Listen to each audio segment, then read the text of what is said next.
The workout didn't seem as bad as what I thought it would be. I think the decision to do it is harder, and I think that goes with anything in life. The decision to do anything is harder than doing it itself. Usually with a decision to change your life comes a moment that makes you think about your life. So in my case, with the losing weight and exercise, it was that my jeans didn't fit anymore. I'm now a size higher than what I was before. My t-shirts are much tighter than what they were because I've got a bit of a tummy. And I guess the hardest part is making that decision for you to change your life. Now I can go back 6.5 years to a point where my life was in the pits. I literally had nothing and my outlook was bleak, to say the least. Everything around me was negative. Every thought that passed through my head was negative, and it was down to being depressed. Now, from my dad passing in 2011, around the same 3 months, about 5 or 6 massive things happened. So you start to think, after all that's happened, is it my fault? Is it me? And you start to go downwards. But looking back, it was like a recipe. I didn't quite fit in. So all that happened in that 3 months was compounded. So there's 5 or 6 different really bad things that happened. And you start to think, am I bad luck for everybody else? Is it my fault? And you start to think that everything around you is going to be negative, even before it's happened. And I got depressed. I thought I had bipolar, but obviously not. And I tried to research stuff, and I'm thinking, what is the matter with me? I'm not doing anything that I enjoy anymore. Nothing brings me any joy at all. And it turns out I was depressed. Now this went on for about 1.5 years, but in that time, I was trying to look for the things that brought me back. And I was looking at the wrong people. I was looking at Les Brown. I was looking at Tony Robbins. Fantastic people, but they're telling their story and they're revealing their success and all that great stuff. But it wasn't helping me at all because I couldn't relate to that in the mind state that I was in. So I kept researching. And it's the decision to pursue something that will help you. Helping yourself is the hardest thing you can ever do.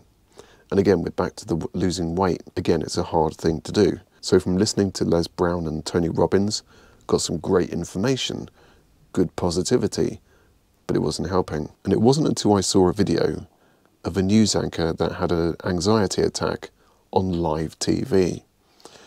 And then a couple of weeks later, there was another video to follow up. So in those few months, he took up meditation and he said he felt a lot better than what he did before. And no anxiety attack. And I think he also got promoted, which is a bonus. So before seeing that video, I thought meditation was for hippies. And this made me rethink. Now I was depressed and I was down there and I was thinking bad things to myself. And it wasn't until I saw this video that I started to rethink meditation. I thought, well, I've tried everything else and nothing else has worked. And at the time I was only sleeping 2 hours a night, if that. Really tired in the daytime, couldn't focus, nothing. So I decided to try it, and I put on a Jason Stevenson meditation, and from sleeping 2 hours a night, I went to 6 to 8 hours a night.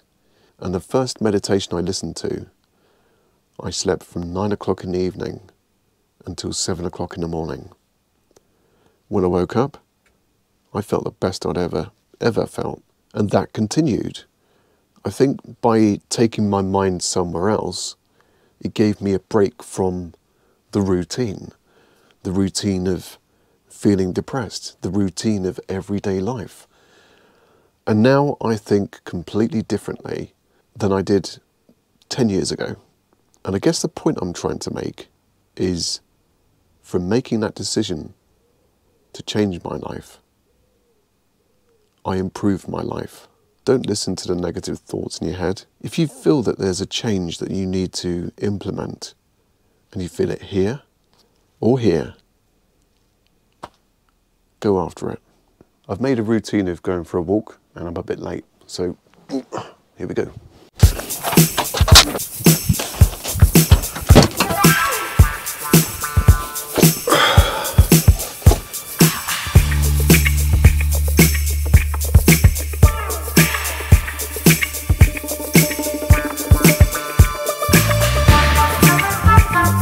I've been walking every day at this track here, and this is where I'm going to be running very, very soon. Yeah, it's been quite easy doing a walk, and the reason for that is I felt quite bloated.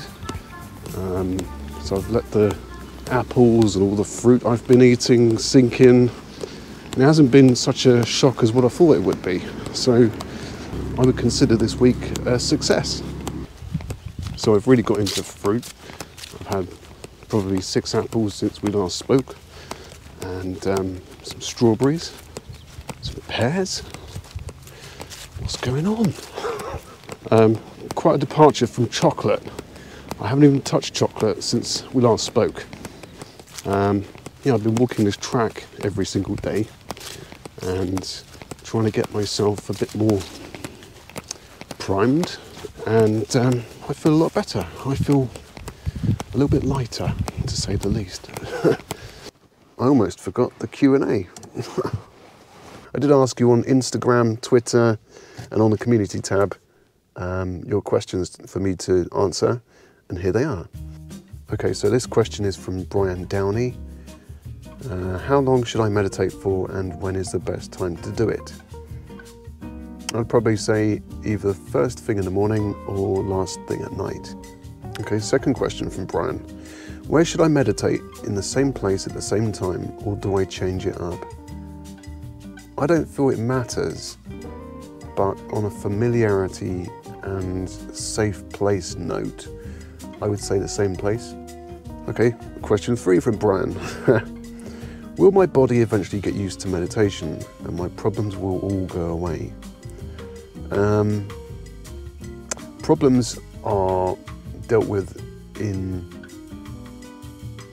your day-to-day activities, your day-to-day thinking.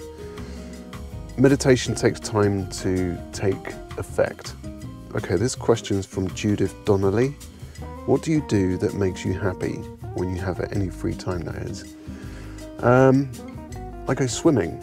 I go for walks in the woods. I am a keen photographer as well. Okay, this one's from Stargazer681. Do you have a lot of time to yourself to meditate?